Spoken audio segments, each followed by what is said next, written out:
여러분들은 자꾸 추상적이고 이상적인 것만 중요하고 구체적이고 현실적인 것 이런 것을 약간 경시하는 경향이 있어.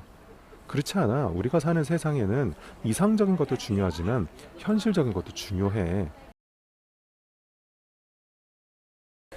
여기는 서울 인사동에 있는 전통찻집이야. 내가 가끔 와서 책도 읽고 또 첨삭도 하고 그런 데지. 밖에 바람이 선선하고 그래서 바깥 자리에 한번 앉아봤어. 뒤에 잎사귀도 이제 가을이 되니까 약간 노란빛이 들어가려고 하는 그런 분위기도 좀 있고 날씨도 선선하고 오늘 약간 날씨가 덥기는 한데 밖에 앉아서 이렇게 차 한잔하기 좋다. 이 잔이 이만하게 보이잖아. 이거 차가운 오미자차 한 잔 먹고 있어. 앉아서 오늘은 여러분들한테 이 연세대 논술 2023년도 문제 얘기를 좀 해줄까 해. 소재가 기술이었을 거야. 그래서 기술을 여러 가지 각도로 살펴보게 했지. 이 연세대가 예전에는 다면 사고라는 말을 썼고 요즘에는 종합적 사고라는 말을 쓰는데 그러니까 그런 인재를 뽑겠다는 게 기본적인 취지야. 여러 가지 각도로 생각할 수 있는 학생, 그걸 그런 학생들을 선발하기 위해서 여러 가지 또 각도로 또 문제를 내기도 하지. 그래서 2023년도 연세대 논술 문제도 기술이라는 소재를 여러 가지 각도로 살펴보게끔 문제가 출제됐어.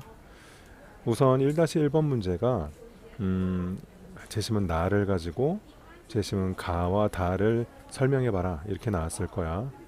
그래서 그 제시문 나가 순수기술과 응용기술로 기술을 나누고 둘 중에 순수기술이 더 중요하다 이런 주장을 좀 강하게 하는 글이었어. 그걸 가지고 가와 다를 이제 설명을 해야겠지. 그런데 이 문제를 풀 때 학생들이 유의해야 할 점이 두 가지가 있어. 첫 번째는 이 제시문 가가 특정한 주장을 담고 있는 것이 아니고 이 묵자하고 공수반이라는 사람에 관련된 일화를 보여주고 있거든. 그렇기 때문에 그 제시문의 주장이 무엇이냐라고 할 때는 그 제시문만 봐서는 언뜻 주장을 추출해내기가 쉽지가 않아. 그래서 이 문제가 제시문 나를 가지고 걔를 설명하라고 했기 때문에 제시문 나, 조금 전에 얘기했던 것처럼 순수기술과 응용기술을 나눠서 순수기술을 더 강조했던 그 제시문 나를 참조점으로 삼아서 그 제시문 가를 읽어줘야 돼.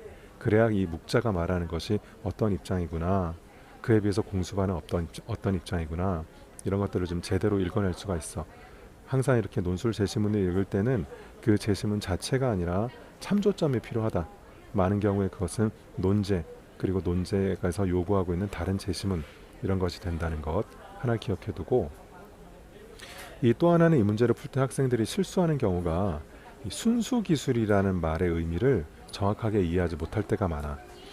순수기술의 반대말이 뭘까? 안 순수한 거? 나쁜 기술? 아니지. 순수기술의 반대말이 응용기술이란 말이야. 이 순수기술이라는 것은 좋은 기술이나 착한 기술을 말하는 것이 아니라 당장의 어떠한 산출물을 낼 수는 없어도 근본적인 원리를 연구하는 것, 그런 연구와 관련된 기술, 이런 걸 말해. 대학 학과로 따지면 뭐 수학과라든지 물리학과라든지 이런 쪽이지. 근데 학생들이 이 순수 기술이라는 말을 약간 그 어감 때문에 오독을 하는 거야. 그래서 좋은 기술, 착한 기술. 그래서 그 제시문 가에서 이 묵자는 전쟁을 막으려고 하거든. 막으려고 어떤 기계를 만들어. 근데 그 묵자는 이 좋은 기술, 순수 기술이라고 얘기를 하고, 반면에 이 공수반이라는 사람은 공격용 무기를 만든다는 것 때문에 이 기술이 응용 기술이다, 이런 식으로 답안을 작성하는 경우가 간혹 있으니까 어감을 가지고 제시문을 읽지 말자. 어감을 가지고 제시문을 읽으면 안 돼. 논술 제시문은 개념을 잘 써야 돼. 개념을 잘 쓴 답안이 좋은 답안이야. 막 흘려서 쓰지 말고 정확한 개념을 이용해서 압축적으로 전달해야 아주 효율적인 정보 전달, 정확한 정보 전달이 되거든. 그런데 반대로 개념을 이게 잘못 써버리면 답이 없어. 그래서 개념을 써서 답을 쓴다. 단 개념을 정확하게 이해해서 쓴다. 이 맥락에서 1-1번 문제를 풀 때도 주의를 하는 것이 좋겠어. 이게 한 가지 얘기고, 두 번째는 이제 1-2번 문제 얘기를 해볼게. 1-2번은 지문 A라는 거를 줘.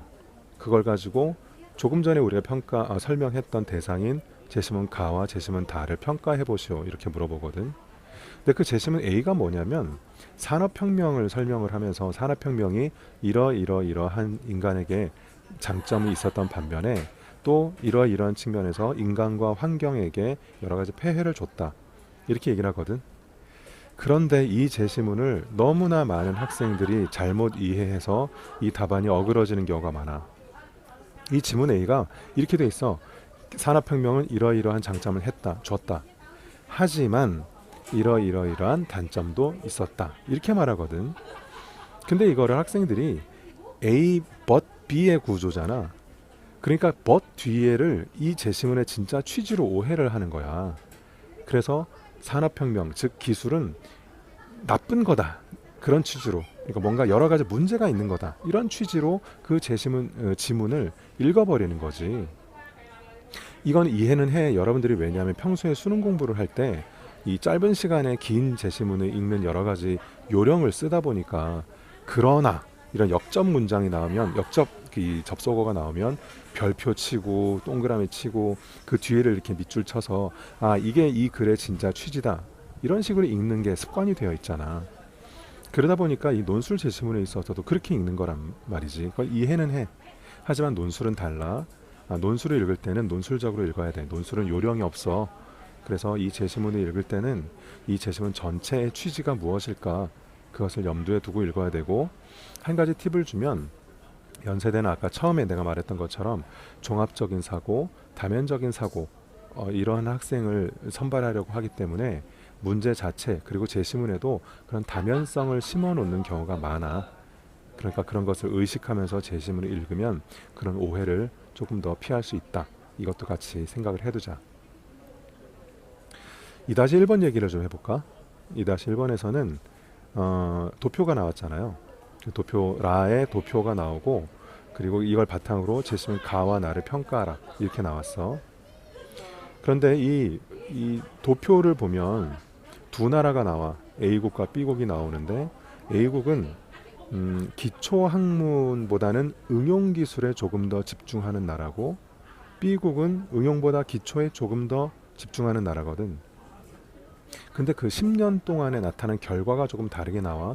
A국은 고용률도 떨어지고 온실가스 배출량은 늘어나. 이건 안 좋은 거지. 그런데 기술특허 수익이 이만큼 증가해. 반면에 B라는 나라는 기초학문에 집중했던 나라지. 이 나라는 고용률도 떨어지고 온실가스 배출량 고용률은 증가하고 온실가스 배출량 늘어나고 좋은 거지. 게다가 기술 특허 이익도 증가해. 한 이만큼 증가해. 비교가 되는 거지. 아까 A 나라는 한 이만큼 증가했는데 B국은 좀 적어. 하지만 증가는 했어. 그러다 보니까 학생들이 어떻게 이걸 결론을 내리냐면 B국 승이라는 거야. 왜냐면 고용률 높아졌으니까 좋은 거지. 온실가스 낮아졌으니까 좋은 거지. 게다가 기술 특허 이익도 줄어든 것도 아니고 늘긴 늘었단 말이야. A국만큼은 아니지만 늘긴 늘었다. 그러니까 다 좋은 거 아니냐. A국보단 B국이 좋다. 그러니 B국이 아까 뭐였어? 그 응용기술보다는 기초학문을 지지하는 나라였으니까, 더 상대적으로 더 지원하는 나라였으니까 응용기술을 강조한다는 것을 보여준다. 기초학문을 강조한다는 것을 보여준다. 이런 식으로 결론을 내고 그걸로 가와 나를 평가해버린단 말이지. 답안이 어그러지는 거야. 그렇게 되니까 또 답안이 어그러지는 거야. 자, 여러분 이런 생각을 해야 돼. 기술 특허 이익 있잖아. 아까 A국이 이만큼 증가했고 B국이 이만큼 증가했다 그랬잖아. A국이 이만큼 더 증가한 거, 이거 대단한 거예요. 여러분들은 자꾸 추상적이고 이상적인 것만 중요하고 구체적이고 현실적인 거, 이런 것을 약간 경시하는 경향이 있어. 그렇지 않아. 우리가 사는 세상에는 이상적인 것도 중요하지만 현실적인 것도 중요해. 고용률이 늘고 온실가스가 감축되고 이런 약간 전반적이고 거시적인 측면도 중요하지만 당장 사람들에게 경제적인 성과를 가지고 오는 기술 특허 이익 같은 것도 굉장히 중요한 요소란 말이야. 근데 그걸 경시할 수가 없어. 그리고 그런 점에서는 A국의 강점이 있는 것이 틀림없고, 뒤집어 얘기하면 응용기술이라는 것에 강점이 있는 것도 틀림없는 거야. 이런 점을 여러분들이 같이 파악을 해줘야 되는데 너무 쉽게라기보다는 약간 여러분들이 아직 세상을 바라보는 식견이 그렇게 현실적이지 않아서 그럴 수 있다고는 생각해.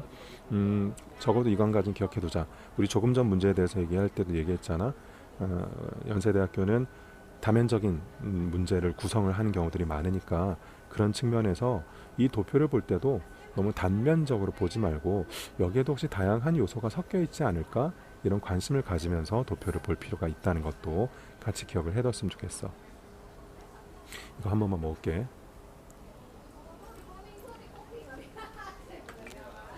아우 시원하다.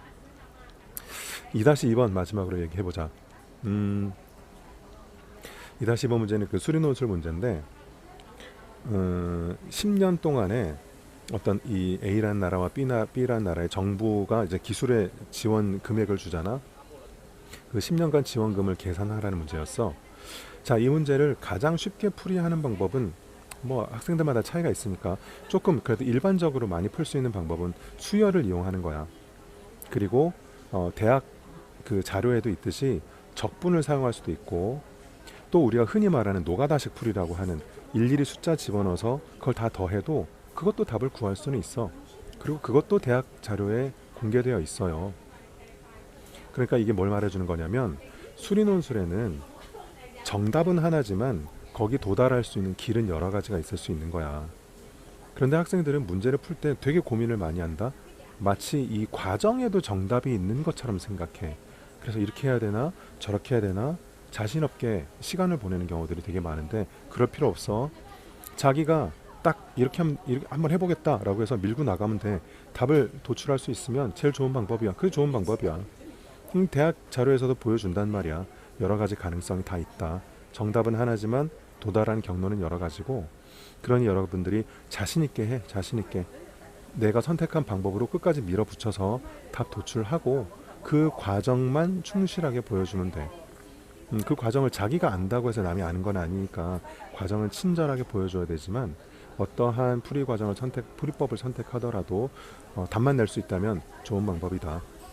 그러니까 풀이 과정 선택하거나 이런 데에 너무 시간 쓰지 말고 뭐든지 해보는 거야. 내가 전 영상에도 말해줬던 것 같은데 그냥 고민하고 있지 말고 뭐든지 해봐라. 거기에서 도출된 규칙성 그걸 이용하는 풀이가 가장 좋은 풀이다. 얘기했던 것도 같이 기억을 해뒀으면 좋겠다. 자, 오늘 이렇게 해서 연세대 2023년도 논술 문제 얘기를 해봤어. 얘기를 하는 동안에 바람이 살살 불어서 아까 여기 처음 왔을 때는 조금 더웠는데 더 시원해진 감이 있다. 자, 여러분들도 정리 잘하고 연세대 논술에서 꼭 좋은 결과 있길 바란다.